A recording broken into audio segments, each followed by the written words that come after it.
tonight as Miss Zanorte.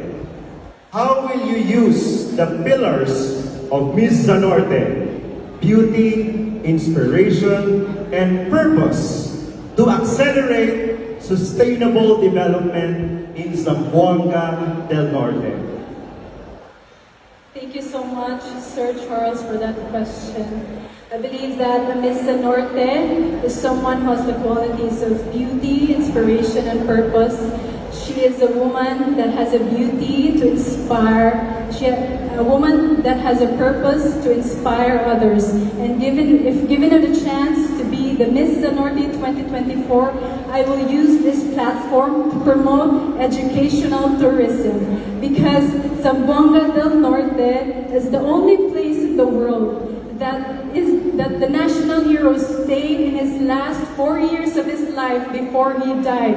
And I believe that that is a historical significance that we should all be proud of. And so I will nurture the minds of the people, especially the youth, to integrate our past and our present, so that in the future we will be able to grow and bloom in our identity as the Nortejanos, so we can achieve and we will become the province that we are destined to be. Resilient, sustainable, and inclusive.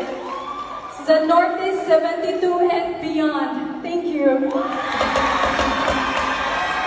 These are the three things that a true queen should have: beauty, inspiration, and purpose. And I believe I have these aspects. Beauty, because I am not just beautiful on the outside, but also in the inside. Inspiration, because I am a future educator and I tend to inspire every youth out there to build their lives for the better. And lastly, purpose. I have this advocacy instilled within me, kabataan padayon sa pangandong. This is for indigent people who weren't able to have an access to quality education. And with these three characteristics, I know that I can transform Zamboanga del Norte into accelerating, inclusive, resilient, and sustainable development. So please, Zanortehanon, be with me as I fight for this journey. Abanti kita sa pag-uswag, sa pagbago, ug pagpagka sa ako, atong pinanggal Zamboanga del Norte. Thank you. If given the crown to be Miss Zanorte 2024, I will use beauty, inspiration, purpose as a values that I will use in promoting such sustainable tourism, especially here in Miss Zanorte. Because Zamboanga del Norte, we are very rich in agriculture and tourism, and I do really think that we should seize that opportunity. We should see our resources and be able to know where we are going to fill in and what we can do to make Zamboanga del Norte more sustainable and more progressive. Thank you. First and foremost, I believe that I deserve what it takes to be your next Miss Zamboanga del Norte.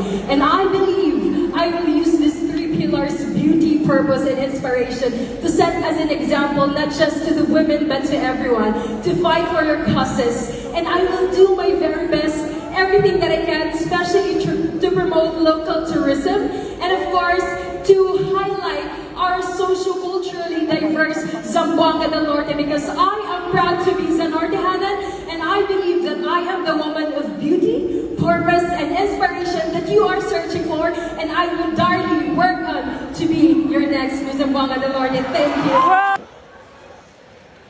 Being a woman of beauty means recognizing and celebrating the uniqueness that I have that makes me special. Having the beauty that encompasses the confidence and grace that radiates from within, the compassion and the kindness towards one another. Being a woman of inspiration uses my platform to drive positive change to the community, and a woman of purpose is to commit to causes that is close to my heart and to causes that truly matters, and that is sustainable tourism.